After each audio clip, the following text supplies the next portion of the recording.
같이 예배를 드려서 굉장히 지금 제가 설교하기 어렵습니다. 설교를 짧게 해야 되고 그 다음에 쉽게 해야 되고 그렇지만 내용은 다 설명해야 되고 그런 날입니다.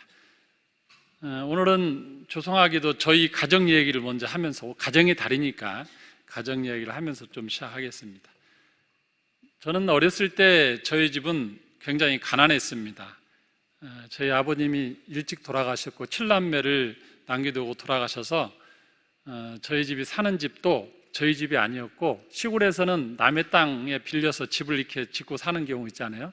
집은 우리 건데 땅은 주인이 다르고, 또 당연히 아버님은 돌아가셨는데 산이 따로 땅이 없으니까 그 동네의 공동묘지에 아버지를 모시고 그 다음에 이제 추석 때 벌초하러 가거나 이제 성묘를 가면 도대체 찾을 수가 없어요. 풀이 이렇게 우거지면은 그 근처 대충 어디쯤인지 알고 다 낫지를 다 하다 보면 비석도 없고 하기 때문에, 그러면 이제 큰형이 그나마 장자이기 때문에 뭐 신경을 써요. 이렇게 무덤 옆에 도를 하고 옛날에 항아리 깨진 거 몇 개 이렇게 놓고 자기만의 사인이 있습니다. 그걸 보고 아, 이거 아버지 거다 하고 이제 성묘하고 오던 기억이 있습니다. 그렇게 했다가 나중에 이제 저희 아들 5이 대학 다 졸업하고 사회에서 독립하고 결혼한 다음에 첫 번째로 이제 설날에 추석 때 모였어요. 모여가지고 뭘 상의했냐면, 우리 맨날 아버님을 그 공동묘지에 모시지 말고 우리 좀 가족 조그만 야산이라도 조그만 거 하나 사서 거기에 좀 우리 가족묘 할 때를 하자. 앞으로를 위해서도 그렇고 어머니를 위해서도 그렇고. 그렇게 해서 이제 변산반도 저희 고향에 아주 조그만 그 산 귀퉁이 이쪽을 이렇게 사서 아버님을 그쪽으로 이장을 하고, 저희가 이제 그 이후부터는 계속 그곳에 이제 가는데 얼마나 편한지 몰라요. 찾을 필요도 없고 너무 편하고 좋습니다. 한 3년 정도 그렇게 그 성묘를 다녔던 것 같은데, 어느 날 보니까 저희 산 제일 끝자락 밑에 밭 쪽 끝자락에 봉분 2개가 이렇게 서 있는 걸 봤습니다. 그래서 갑자기 저 봉분이 뭔가 하고 물어보니까 어머니가 말씀하시기를 부안에서 제일 부자가 거기에 2사람이 묻혀 있다 그러는 거예요. 그래서 저도 어린 시절부터 들었거든요. 부안에서 제일 큰 부자가 있습니다. 그 부자가 어느 정도 부자냐면 부안을 지나갈 때 그 사람 땅을 밟지 않고는 지나가지 못한다. 그 정도 부자였고, 뭐 만석군 정도가 아니고 어마무지 큰 부자였습니다. 그 지역에 경찰서장이나 군수가 부임해 오면 그분에게 가서 인사를 하고 그 공무를 시작할 정도로 그 지역에서는 대단한 부자였는데, 그분이 거기에 2 부부가 묻혀 있다는 거예요. 그래서 아니 그 돈 많은 사람이 왜 거기에 이렇게 선산에 가지 않고 그랬냐 했더니, 자녀들이 사업한다고 하고 사기당하고 여러 가지 이유로 노름하고 뭐 여러 가지 많은 이유가 있었는데 결국에는 모든 재산을, 아버지 때 재산을 다 없어지고 그냥 본인들이 있을 그 묘지조차 저렇게 2개 딱, 그것도 밭 귀퉁이 한 10평도 안 돼요. 그 끝자락에 조금 해서 했다더라. 그 말을 들었습니다. 그러니까 이게 그 큰 부자도 한 대만 지나면은 어느 순간 다 사라지고 그래요. 제가 그걸 보고 참 어머니도 참 무상하지 그러더라고요. 그 많던 재산 다 어디로 가고. 어머니는 내심 또 기쁘죠. 우리 가정은 땅 하나도 없이 공동묘지에 아버님이 있었는데 그래도 자식들이 돈 모아서 17일반 모아가지고 조그만 산이라도 샀으니까 이게 완전히 한 세대 만에 그런 모습이 펼쳐진 겁니다. 저희 가정을 자랑하려고 한 게 아니고 그냥 이런 일이 있었다는 것을 설명을 드리는 겁니다. 한 가문이 자기 때에는 성공할 수 있어도 자식 때에 한순간에 모든 게 다 무너질 수가 있습니다. 제가 이 말씀을 드리려고 하는 거예요. 여기 보면은 2 가문이 나옵니다. 오늘 보면 엘리의 아들, 엘가나의 아들, 2 제사장 가문의 아들들이 나옵니다. 이 아들들에 의해서 2 가문이 완전하게 역전됩니다. 자, 먼저 엘가나의 가문을 보겠습니다. 엘가나의 가문은 어떤 가문이었는가 먼저 보겠습니다. 역대상 6장 31절 보겠습니다. 역대상, 아닌 분은 모니터를 보셔도 됩니다. 역대상 6장 31절에 보면 이 엘가나 가문이 어떤 가문인가? 우리 사무엘의 가문이죠. 31절 보면 언약궤가 평안을 얻었을 때에 6장 31절입니다. 다윗이 여호와의 성전에서 찬송하는 직분을 맡긴 자들은 아래와 같으니라. 그러니까 성전에서 찬송하는 직분을 가진 게 레위인이고 제사장들이 그 일을 했거든요. 그들은 아래와 같습니다. 솔로몬이 예루살렘에서 여호와의 성전을 세울 때까지 그들이 회막 앞에서 찬송하는 일을 행하되 성전을 지키기 전에는 성막에서 찬송하는 일을 행했다는 거예요. 그 계열대로 직무를 행하였더라. 자, 그 가문이 누구냐? 34절. 사무엘은 엘가나의 아들이요, 엘가나는 여로함의 아들이요, 여로함은 엘리엘의 아들이요, 엘리엘은 도아의 아들이요. 뭡니까? 사무엘의 아버지 엘가나의 가문은 성막에서 찬송하는 그 레위 지파였고 제사장이었다. 그 족보가 나오는 거예요. 근데 참 신기한 건 37절에 보면은 또 이런 표현이 나옵니다. 그의 조상을 쭉 올라가면 스바냐가 나와요.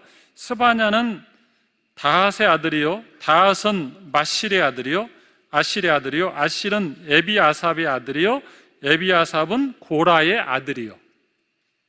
고라. 여러분, 고라가 누구예요? 민수기에 보면은 모세와 아론의 어떤 권위에 도전해서 대들었다가 한꺼번에 수백 명이 땅이 갈라져서 그냥 지옥으로 바로 들어갔던 그 가문이에요. 그 가문의 아들이야. 근데 다행인 건 그 고라의 아들들 가운데 누굽니까? 에비아삽은 거기에 가담을 안 했던 것 같아. 그래서 살아남았고, 그래서 그 가문의 에비아삽으로 이어졌던 그 가문 제사장 가문이 계속해서 어디까지 왔다? 그게 엘가나고 그 아들이 사무엘이에요. 이 가문이 이해되죠? 그래서 이 고라의 가문이라는 그 어떤 낙인 같은 게 어느 정도 있어가지고 그렇게 그닥 제사장이면서 성공적으로 살지는 못했던 것 같아요. 또 이 가정이 어떤다면 사무엘상 오늘 1장으로 가겠습니다. 오늘 읽었던 본문 2장에서 앞부분 1장으로 가면 또 어떤 가문인지 보겠습니다. 사무엘상 1장 1절에 보면 에브라임 산지 라마다임 소빔에 에브라임 사람 엘가나라 하는 사람이 있으니 여로함의 아들이요 엘리후의 후손이요 도후의 증손이 수베의 현손이라. 족보가 나오죠. 그가 어디에 삽니까? 에브라임 산지에 살고 있습니다. 에브라임은 아주 조그만 소도시고 아주 변두리라고 생각하시면 돼요. 그러니까 제사장 가문인데도 불구하고 몰락한 제사장 가문, 조그만 소도시에서 그냥 이름 없이 사는 가문, 거기다가 2절에 그에게 두 아내가 있으니 한 사람의 이름은 한나요, 한 사람의 이름은 분인나라. 사무엘의 어머니가 한나죠. 여러분, 제사장의 가문에 부인이 둘이야. 이스라엘에서 있을 수 없는 거예요. 첫째 부인이 있는데 아무리 첫째 부인이 애를 안 낳아서 그랬는지 어쩐지는 모르겠지만 어쨌든 요즘 말로 하면 세컨드를 두고 사는 거예요. 그러니까 제사장 가문치고는 찬송하는 가문이고 성막에서 레위인이고 그래도 족보는 좋은데, 아론의 족보인데 먼 조상 때에 반역을 했던 고라의 자손이었고 또 여기 와서는 당대의 변두리에 살고 있고 거기다가 그것도 못해서 세컨드 첩을 두고 살고 있고, 이게 이 집안은 좋은 명문 가문입니까? 아니면 그닥 그냥 조금 쇠락한 제사장 가문입니까? 두 번째죠. 별로 좋은 가문이 아니에요. 그 시대에 사무엘은 그 가문의 사람이었어요. 자, 반면에 엘리 제사장의 가문을 보겠습니다. 엘리 제사장의 가문. 이 제사장 가문은 당대 최고의 명문 가문입니다. 1장 3절. 이 사람이, 그러니까 이제 엘가나의 가족이죠. 이 사람이 매년 자기 성읍에서 나와서 실로로 올라가서, 실로가 이제 그때 당시에 성막이 있었던 장소예요. 성막이 있었던 장소. 만군의 여호와께 예배하며 제사를 드렸는데 엘리의 두 아들 홈리와 비느하스가 여호와의 제사장으로 거기에 있었더라. 자, 엘리는 당시에 대제사장입니다. 대제사장은 아무나 되는 게 아니에요. 수천, 수백 명의 제사장 가운데 제사장이 이렇게 한 명 나오는 겁니다. 지금으로 말하면 법관들이 엄청 많겠죠. 우리나라에도 법관들이, 판사들이 수천 명 있을 겁니다. 그 수천 명 중에 대법관 한 명이 되려면, 대법원장이 되는 건 굉장한 거잖아요. 그 정도만큼이나 대단한 거예요. 그때 당시에는 최고의 지도자급이 대제사장입니다. 그리고 그 두 아들 홈리와 비느하스도 그 밑에서 일하는 또 제사장. 제사장들은 24조로 나눕니다. 이스라엘에 있는 제사장들은 24개의 조로 나눠가지고 보름씩, 1년이 12달이잖아요. 24조로 나누면 한 번 봉사할 때 며칠간 봉사를 갑니까? 보름간 봉사하고 집에 와 있다가, 그러면 B조가 들어가고, 이렇게 24개 조가 1년에 돌아가면서 섬기는 거예요. 그게 제사장들이 하는 일입니다. 근데 여기 있는 홈리와 비느하스는 상시 성막에서 일하는 제사장. 지금으로 말하면 대법원장, 법제처장이나 어떤 수행비서, 이렇게 굉장히 제사장급에서 상시 근무자니까 높은 급에 해당돼요. 당시에는 최고의 가문입니다. 이스라엘에서는 엘리 가문 하면 대단한 가문이죠. 이렇게 차이가 나는 가문이었습니다. 자, 그런데 그 아들대에 와서 이 운명이 다 바뀌어 버립니다. 자, 엘리 아들들이 어떻게 하는가 한번 보겠습니다. 엘리 아들들, 사무엘상으로 읽었던 본문이죠. 2장 12절 보면, 그런데 엘리의 아들들은 행실이 나빠 여호와를 알지 못하더라. 세상에 제사장인데 하나님을 알지 못해요. 제사장인데 하나님에 대한 신앙도 없어요. 그냥 몸만, 행위만, 종교 행위만 하는 거지 그 마음에는 하나님이 없어요. 그리고 15절 보면, 기름을 태우기도 전에 제사장의 사환이 와서 제사 드린 사람에게 이르기를 제사장에게 구워드릴 고기를 내라. 그가 내게 삶은 고기를 원하지 아니하고 날 것을 원하신다 하다가, 당시의 제사장들은 급여를 뭘로 받았냐면 성막에서 번제나 화목제를 드리고 난 그 고기가 있을 거 아닙니까? 고기의 일부를 가지고 본인의 급여였어요. 그걸 가지고 팔아서 자기의 가족들이 먹고 살았습니다. 그러나 분명한 거는 먼저 제사를 다 드리고 난 다음에 거기에 제사장들이 다 레윈이랑 찬양하는 레윈도 있고 제사장도 있고 가족들이 있을 거 아닙니까? 다 분배를 해요. 분배를 해가지고 그걸로 이렇게 먹고 사는 거예요. 그런데 이 홈리와 비느하스는 어떻게 했냐면 하나님에게 제사 드리기 전에 좋은 부위를 자기들이 먼저 빼가는 거예요. 왜냐하면 태운 것은 소비자들이 좋아하지 않으니까. 이 좋은 부위를 생으로 갖다 팔면 이문이 더 많이 남으니까 좋은 것을 먼저 가져가는 겁니다. 하나님에게 갈 것을 먼저 자기들이 취한 겁니다. 17절, 이 소년들의 죄가 여호와 앞에 심히 크면 그들이 여호와의 제사를 멸시함이었더라. 하나님도 알지 못해 제사할 때 좋은 부위는 자기들이 빼돌려 하나님보다 자기들이 먼저예요. 그렇게 해서 부를 축적해요. 뒤에 3장이 보면은 그가 엄청난 부를 축적했다는 것을 알 수가 있습니다. 그 아들들이 이렇게 행실을 행했습니다. 반면에 엘가나의 아들 사무엘은 어떻겠는가 보겠습니다. 11절을 보시면 엘가나는 라마의 자기 집으로 돌아가고 그 아이는 제사장 엘리 앞에서 여호와를 섬기니라 그랬습니다. 여호와를 섬겼다 그랬습니다. 엘리 앞에서 두 아들도 있었는데 이 사무엘이 섬기는데 여기는 섬겼다 그랬습니다. 여기는 여호와를 멸시했다 그랬고, 근데 그 다음 편 17절을 보면 더 놀라운 말이 있습니다. 앞에는 엘리 앞에서 여호와를 섬겼다 그랬는데 18절을 보면 사무엘은 어렸을 때에 세마포 에봇을 입고 여호와 앞에서 섬겼다.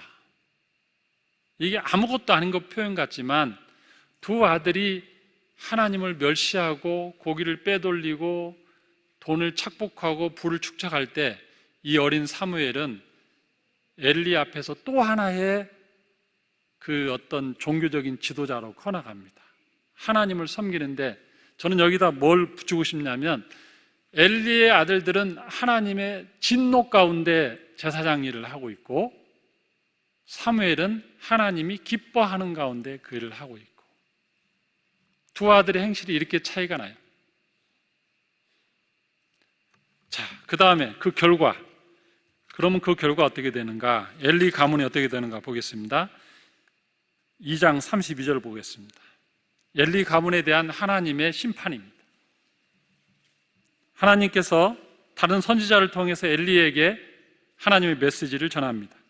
2장 32절 이스라엘에게 모든 복을 내리는 중에 너는 내 처소의 환난을 볼 것이요 내 집에 영원토록 노인이었을 것이며 엘리에게 하는 말입니다.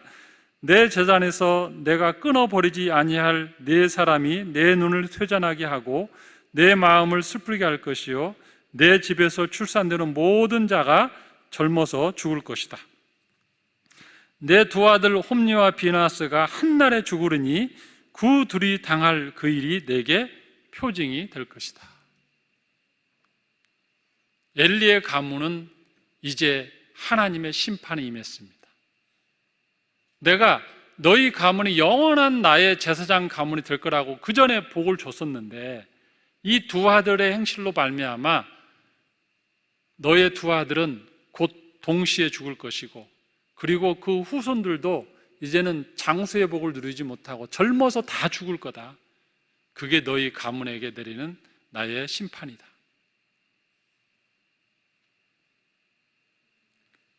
(35절) 그러나 반면에 사무엘을 향해서는 이렇게 말합니다. 내가 나를 위하여 충실한 제사장을 일으키리니 그 사람은 내 마음 내 뜻대로 행할 것이라. 내가 그를 위하여 견고한 집을 세우리니 그가 나의 기름 부은 자 부음을 받은 자 앞에서 영구히 행하리라. 촛대가 옮겨가 버립니다. 본래 엘리 가문에게 줬던 영구한 그 대제사장 가문의 그 촛대를 사무엘 쪽으로 옮겨버립니다. 그는 왜 그렇다고요? 그 사람은 내 마음과 내 뜻대로 행할 것이다. 하나님이 침묵하시는 것 같지만 하나님은 여전히 평가하고 계십니다. 사람들의 행실을 평가하고 계시고 하나님 앞에서 어떻게 신앙생활을 하는지 하나님은 지켜보시고 그에 대해서 다 보답을 하시는 분이라는 것을 우리가 알아야 됩니다. 다만 그 시간이 좀 걸릴 뿐이지 하나님은 다 지켜보시고 바른 예배자, 바른 신앙자에 대해서는 하나님이 복주기로 작정하고 계시고 그렇지 않은 자를 향해서는 하나님의 줬던 복도 뺏어가는 그 가문에게 향한 하나님의 그 심판이 있습니다. 사랑하는 성도 여러분, 우리는 신앙생활할 때 우리 자녀들을 어떻게 키우고 있습니까? 신앙이 먼저입니까? 세상에서의 성공이 먼저입니까? 교회 가는 시간에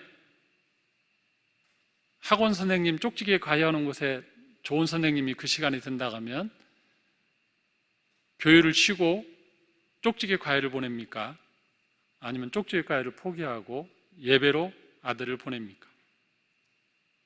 지금 당장은 성적이 올라갈 수 있고 그 친구가 뭔가 친구들 보기에 성공하는 것 같고 재물도 많이 얻을 수 있을지 모르지만 엘리 제사장처럼 수많은 것을 쌓을 수 있지만 하나님이 한순간에 걷어가면 아무 의미 없는 겁니다.